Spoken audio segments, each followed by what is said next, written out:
There are certain moments in television that don't just make headlines, they echo. The kind that start off like any other day, but somewhere along the way, they shift. Suddenly, everyone in the room forgets the lights, the cameras, and the polite facade. That's what happened the morning Samuel L. Jackson stepped onto the set of The View. What began as a routine promotional appearance turned into something far more raw, something unplanned, unforgettable, and for one co-host in particular, deeply uncomfortable. Before we dive in, tell us where are you watching from. Also subscribe. Jackson had been making the rounds for his latest film, press junkets, late night appearances, podcasts, magazine features, the usual media tour. A pro in every sense of the word, he'd been doing it for decades. He knew how to hit the right beats, answer the same questions with just enough variation to keep things interesting, and still find a way to connect. By all accounts, the interviews had gone smoothly, until this one. That morning, Jackson arrived at the studio early, as he often did. He wasn't one to roll in late and demand attention. He respected the crew, the process, and the time of every person on set. Dressed sharp in a tailored jacket and signature round glasses, he made his way through makeup and chatted easily with a young production assistant about their favorite Spike Lee films. Calm, charismatic, even a little playful, the man who delivered some of cinema's most intense monologues was warm and approachable when the cameras weren't rolling. "Mr. Jackson, we're ready for you," the stage manager called, gesturing toward the entrance. With a nod, Jackson adjusted his collar, took a breath, and stepped forward. Applause broke out as he walked onto the brightly lit set. The audience clearly knew who they were watching. He smiled, gave a little wave, and took his seat across from the panel of hosts. "Welcome to The View." Whoopi Goldberg greeted him with a grin. "It is an absolute pleasure to have you back."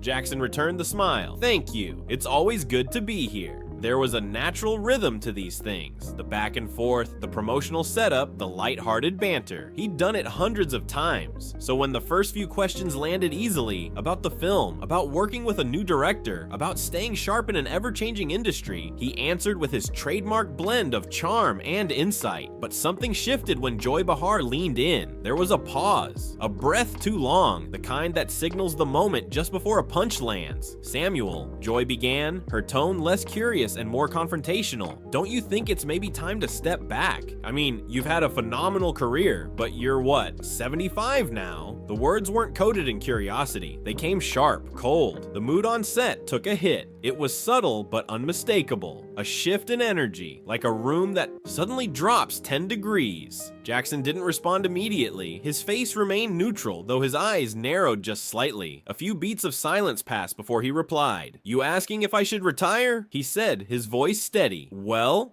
Joy continued, "at a certain point, doesn't it start to look desperate? Hanging on. Don't younger actors deserve the spotlight?" There it was. The moment the interview stopped being an interview and became something else entirely. The panel seemed to freeze. Whoopi's expression went tight, Sunny Hostin glanced away, and Sarah Haynes looked like she was holding her breath. The audience, once buzzing, fell utterly quiet. Joy, apparently unaware or unwilling to acknowledge how far she'd pushed, folded her arms. Jackson leaned back in his chair, considering her words. His posture stayed calm, composed, but the weight behind his silence was louder than any reaction.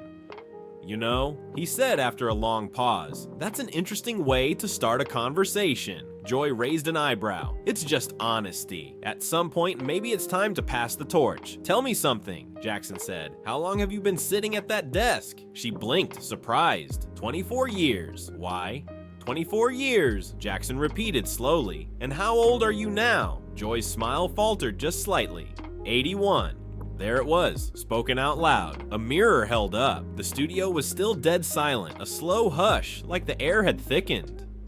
"So you're saying a 75-year-old actor needs to retire," Jackson said, "but an 81-year-old talk show host still has something to say." For a moment, Joy looked cornered. "That's different," she said, waving it off.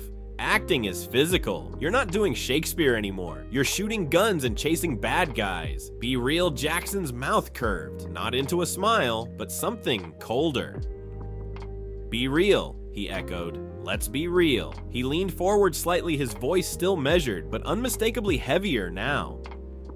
"I've done Shakespeare. I've done Broadway, I've studied the craft, I've taught it, I've built a career with range, with discipline, and I'm still doing that work, still getting calls, still being asked. But you think that because I'm older, I don't belong? Joy shrugged, defensive. I'm just asking questions. No, Jackson said, you're making assumptions. You've decided I'm past my prime, and you thought this was the right moment to say it, on television, in front of a live audience. The cameras caught everything, the set, the faces, the stillness. Jackson didn't raise his voice. He didn't need to. Every word was clean, sharp, and deliberate. You could hear the gravity in it, the unmistakable presence of someone who didn't just know how to perform, but how to command. I came here today to talk about a film I'm proud of, he said, to speak to fans, to share something meaningful. Instead, I walked into a conversation about whether I still deserve to exist in this industry. Joy opened her mouth to reply, but no sound came out. And that, Jackson said quietly, isn't just disrespectful, it's lazy, it's shallow, it's exactly the kind of thinking that limits voices, limits stories, and writes people off before they're done telling what they have to say. He didn't storm off, he didn't explode, he just let the silence speak louder than any outburst ever could. And with that, the interview had changed, not just the direction, but the entire room, because in that moment, everyone watching realized they weren't seeing just another morning talk show segment. They were witnessing something else entirely. For a moment, no one said anything. It was as if the air had thickened and no one on the set wanted to be the first to break it. The audience, usually so quick to fill dead space with applause or laughter, remained frozen. Even the camera operators stood oddly still, their lenses capturing a quiet that felt more intense than any headline-grabbing meltdown. Jackson adjusted the mic clipped to his lapel, the subtle movement amplified by the silence in the room. He wasn't rattled, not even close. What Joy Behar hadn't seemed to understand was that Samuel L. Jackson didn't need to raise his voice to make people feel small. He could do it with a glance, a pause, a line spoken just a little too calmly. Joy, however, wasn't finished. Whether it was pride, stubbornness, or the inability to read a room, she leaned forward again. I think you're taking this too personally, she said, her voice shaky but still clinging to a thin layer of smugness. It was a fair question. People talk about it all the time. Aging stars, staying relevant, knowing when to exit gracefully. I'm just asking what others are thinking. Jackson's expression barely changed. The difference, he said, is that others are thinking it privately. You said it out loud on national television, not because it needed to be said, but because you wanted to say it. That's not journalism, that's provocation. I wasn't trying to provoke, she countered quickly, but her voice had lost the firm edge it carried earlier. It sounded less confident now, more like someone trying to swim back after wading too far out. You weren't trying to provoke, Jackson repeated slowly, but you asked a guest why they haven't retired yet, as if the work they do has an expiration date, as if age is a barrier to relevance, not a doorway to mastery. He turned slightly to face Whoopi, bypassing Joy completely for the moment. I respect this show, I've been on it before, and you, he added, nodding toward her, have always brought real insight, real discussion to this table.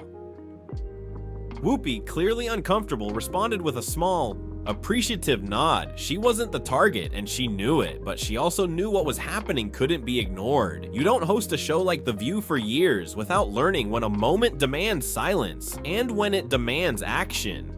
Sarah and Sunny looked equally stunned. Sunny had begun shifting in her seat as if deciding whether to intervene or stay out of it entirely. But before she could speak, Joy interrupted again. Look, if you're so secure in your legacy, then why does this bother you so much? She asked, trying to turn the moment into something resembling a gotcha. Jackson slowly turned his gaze back to her.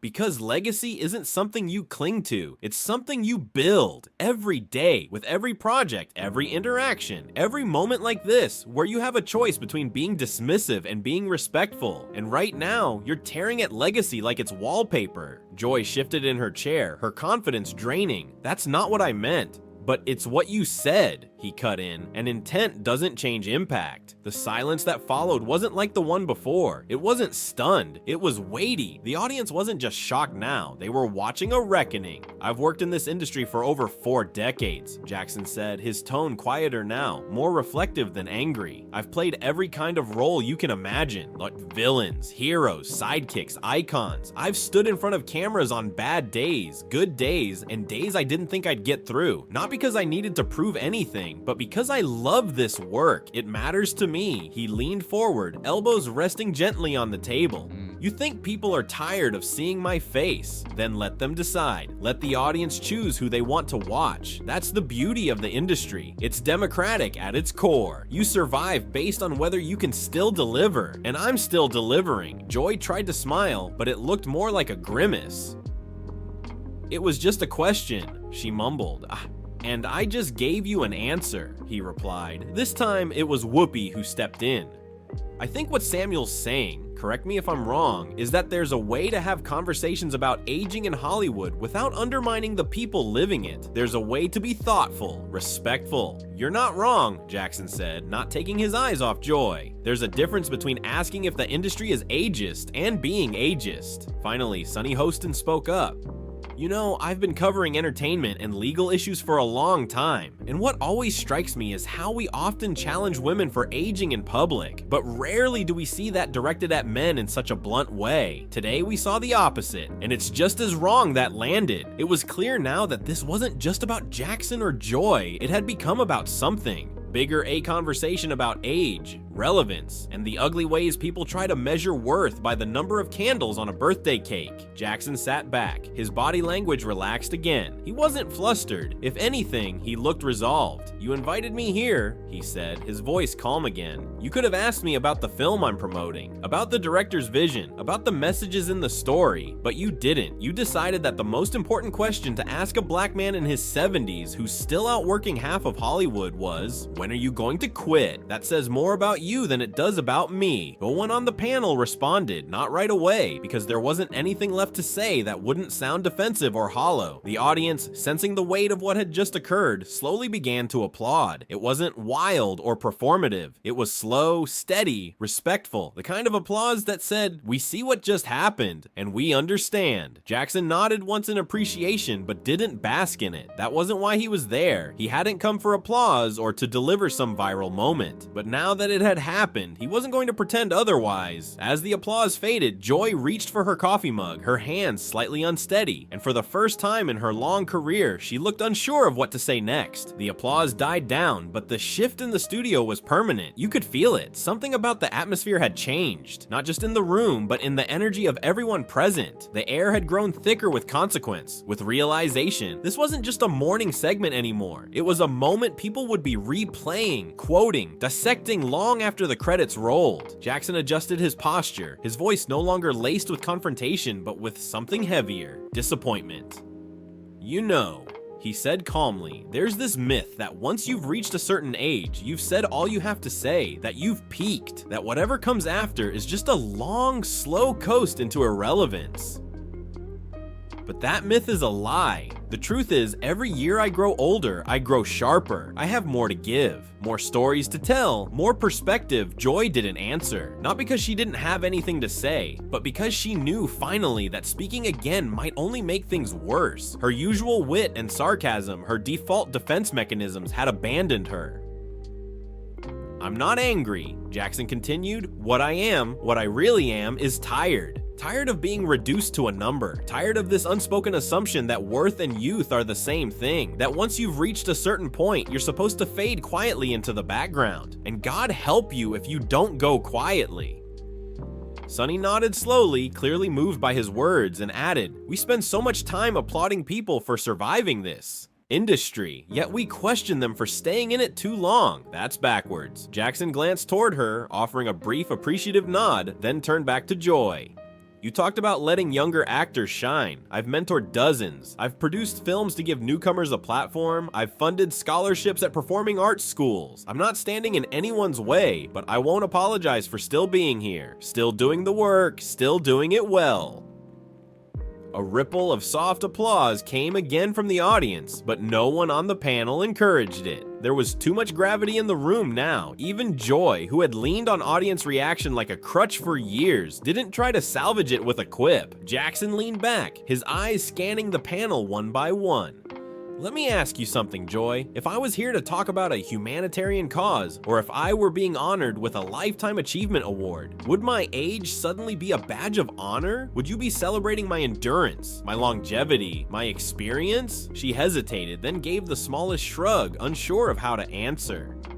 Exactly, Jackson said. See, it's not the age that bothers you. It's that I'm still in the game, still playing, still winning. That's what you can't wrap your head around. Whoopi, clearly moved, but trying to steady the energy in the room, chimed in. It's worth pointing out that we've had guests in their 80s, 90s even, whose wisdom we've leaned on, whose stories we've honored. We need to be careful not to apply that reverence selectively. Jackson nodded. I appreciate that, Whoopi. I really do. But it shouldn't take a milestone birthday or a final bow for someone to be treated with respect. I'm not here for a farewell tour. I'm here because I'm still contributing, and I'll keep contributing as long as I've got something to say. Joy finally spoke, her voice lower now, the bravado stripped from it. I guess I underestimated how that would come across. You didn't underestimate it, Jackson said evenly. You dismissed it. There was no heat in his voice anymore. Just clarity. That calm, centered honesty was somehow more piercing than any raised voice could have been. It wasn't just a defense, it was a correction. One of the producers stepped forward off camera, subtly signaling a need to cut to commercial. Whoopi raised her hand slightly, not to stop him, but to stall. Just for a moment longer. Something unfinished was still unfolding, and everyone on the stage knew it. I've given interviews on grief, addiction, racism, family, legacy, Jackson continued, but this will be remembered not for the film I came here to talk about, but for what I had to defend, my right to still exist in this space. That's not a conversation anyone should be forced to have. He stood up slowly, not in anger, but in finality, as if he'd made the choice not to. Keep sitting in a space where he wasn't respected. The moment his feet touched the floor, the audience stirred. A few people stood instinctively, not in protest, but in something close to reverence. The rest remained silent, waiting to see what he would do next. Jackson reached for the mic on his jacket and unclipped it. I didn't come here to teach a lesson, but maybe one needed to be taught. He looked across the table one last time, this time with something softer behind his eyes. Not pity, but resolve. You have a platform, Joy. Use it better. Then he looked to the rest of the panel. To those of you who did treat me with decency today, thank you. I won't forget it. He walked off the set without a backward glance, and the room remained frozen for a beat longer, as though the gravity of what had happened needed time to settle. It wasn't until the stage door swung shut behind him that the silence broke. But even then, it wasn't with words. It was with the kind of stillness that follows something profound, an echo that lingers long after the sound is gone. If you like this video, then subscribe.